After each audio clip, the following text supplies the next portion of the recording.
온 국민의 공분을 사고 있는 창녕 아동학대 사건. 앞서 전해드린 대로 9살 딸을 상습적으로 학대한 혐의를 받고 있는 의붓 아버지가 어제 구속되었습니다. 법원은 증거인멸과 도주 우려가 있다고 판단했습니다.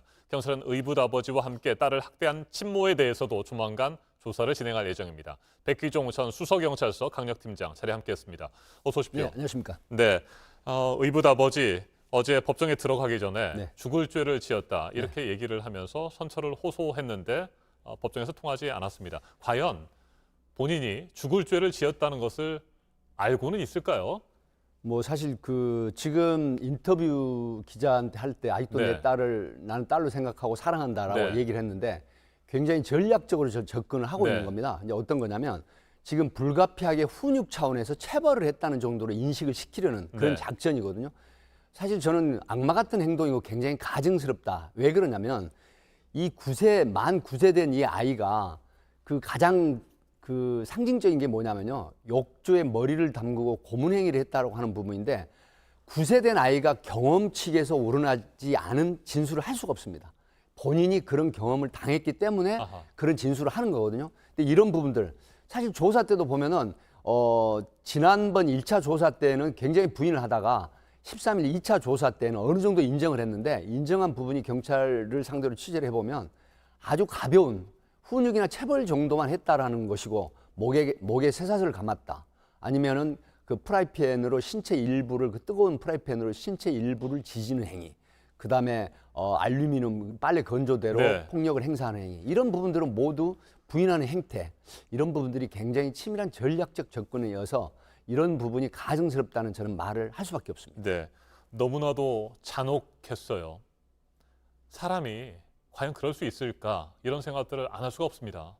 네, 사실은 그래서 제가 악마 같은 행동이라고 네. 하는데 지금 이 계부 같은 경우는 혐의가 3가지가 적용이 되고 있습니다. 어떤 거냐면 아동복지법은 금지 행위라는 게 있어요. 예를 들어서 아이를 신체 손상을 가하는 행위나 폭력을 행사하는 행위를 네. 금지하고 있는데 이게 5년 이하 징역 5천만 원 이하 벌금이고요. 그다음에 또 하나는 뭐냐면은 아동 처벌의 학대 행위를 방지하는 특례법인데 이건 상습범입니다.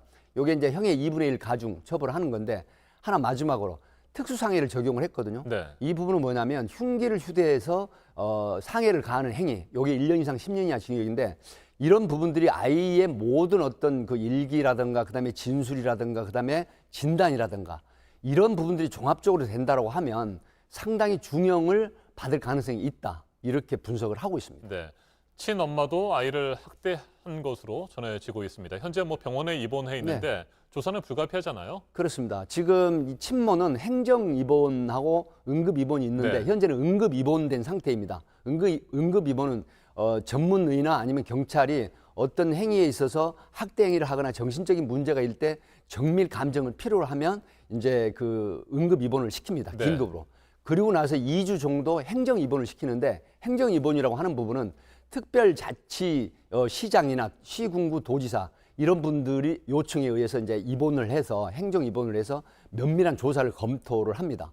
그래서 형사 입건 여부를 단초를 제공하는 형태로서 2주 후에 지금 친모에 대한 부분들 일기에 보면 엄마에게 혼났다라고 네. 하는 부분들이 이제 그런 오딩이 있거든요. 그리고 아동보호 전문기관이나 경찰 조사에서도 상당히 깊은 이야기를 했는데 경험칙이 아니면 9세 아이가 할 수 없는 이야기들 이런 부분들이 모두 받아들여질 가능성이 높기 때문에 친모도 형사 입건될 가능성이 있다. 하지만 지금 이 9세 아이, 5세, 4세, 그다음에 1세 된 아이가 있습니다. 네. 이런 엄마로서의 지위가 있고 또 조현병이라는 부분이 대두가 되는데 3년 전에 조현병을 앓다가 임신을 해서 1년 전에 복용을 중지를 했습니다. 네. 그래서 조현병이 만약에 입증이 되고 받아들여진다고 하면 형의 감경이 되고 우리 강남역 사건의 정말 30대 남성이 20대 중반의 여성을 화장실에서 살해한 사건이 있었거든요.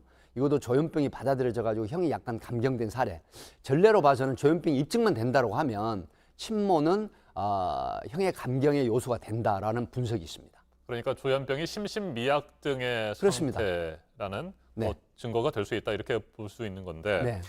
지금까지 아이가 증언한 바에 따르면 이 친엄마가 단순히 학대를 방조한 것이 아니고 적극적으로 학대에 참여한 것으로 볼 수밖에 없잖아요. 네, 그런 부분들이 네. 이제 친모가 사용하는 SNS에 어떤 게 나오냐면 아이를 10대에서 100대까지 때려봤다. 네. 그리고 아이가 말을 안 듣고 뭐 엄마에게 대든다 이런 형태. 이런 것들도 간접 정황 증거로 채택이 될 가능성이 있고요. 그다음에 아이의 진술은 예를 들어서 이제 아동보호 심리 상담가가 입회의 진술을 받습니다. 하기 때문에 이런 부분들이 상당히 받아들여질 가능성이 있다. 그래서 친모도 상당히 중한 처벌을 받지만 저는 이제 개인적으로 언론에 보도 안 된 부분들 중에 이 친모의 입장도 한번 들여다봐야 될 소지가 있다고 저는 봅니다. 왜 그러냐면 산후 우울증, 조현병 그리고 무려 아이가 10세, 5세, 4세, 1세 4명의 네. 아이들을 육아한다는 부분들 이런 부분들이 과연 지자체라든가 관련 기관에서 들여다보지 않았던 부분도 사실은 저는 상당 부분 책임이 있다라고 생각을 합니다. 네. 그러니까 남편의 학대에 적극적으로 저항하지 못하고 끌려갔을 수도 있는 상황이니까 그 부분에 대한 조사도 좀 필요해 보이기는 합니다. 그렇습니다. 이제 네. 계부, 소위 말하면 의붓 아버지의 이런 행태는 전부 이제 입증이 될 가능성이 굉장히 높거든요. 그럼에도 불구하고 엄마가 이를 방임을 하고 그다음에 이제 방조를 했다라거나 또 적극적이지는 않지만 소극적인 가담을 했다라고 하면 이 부분도 역시 같이 처벌을 받기 때문에 다만 이제 의붓 아버지는 구속이 됐지만 앞에 제가 말씀드린 것처럼 알겠습니다. 4명의 자녀가 네. 있다, 조현병 이런 부분들로 봐서는 구속될 소지는 높지 않다 이렇게 예견이 됩니다. 네, 혐의가 명확하게 입증이 되면 강력한 처벌이 내려져야 되겠고요.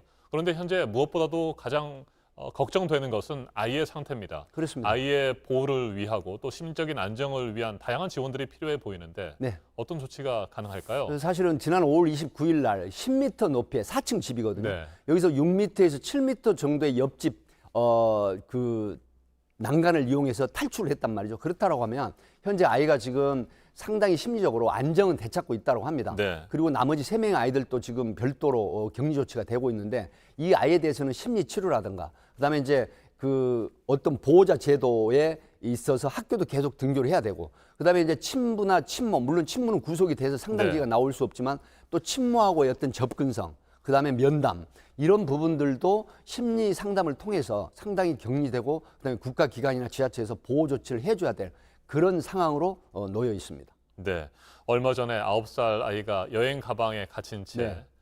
목숨을 잃는 안타까운 사건도 있지 않았습니까? 최근에 아동 학대와 관련된 여러 가지 사건들이 드러나고 있는데 네. 이와 관련해서 법무부가 전담 보호관찰관 제도를 확대하겠다 이렇게 그렇습니다. 밝혔습니다. 이건 구체적으로 어떤 지원과 네. 도움들이 가능할까요? 보호 관찰관 제도로 하는 부분은 네. 예를 들어서 이제 상습성이나 어떤 범죄, 특정한 범죄를 저질렀을 때 다시 재범의 우려가 있다고 네. 하면 법무부의 보호 관찰관이 나와가지고 계속 주기적인 감시를 하는 겁니다. 네. 그러니까 지금 아동 학대 범죄에 대해서도 보호 관찰관 제도가 붙기는 어려운 상황이었는데 이제는 보호 관찰관 제도를 적용을 하겠다라는 건데 예를 들어서 아동 학대 범죄가 재범의 위험성이 있으면 보호 관찰관이 계속해서 상시적으로 감시 활동을 하겠다는 의미거든요.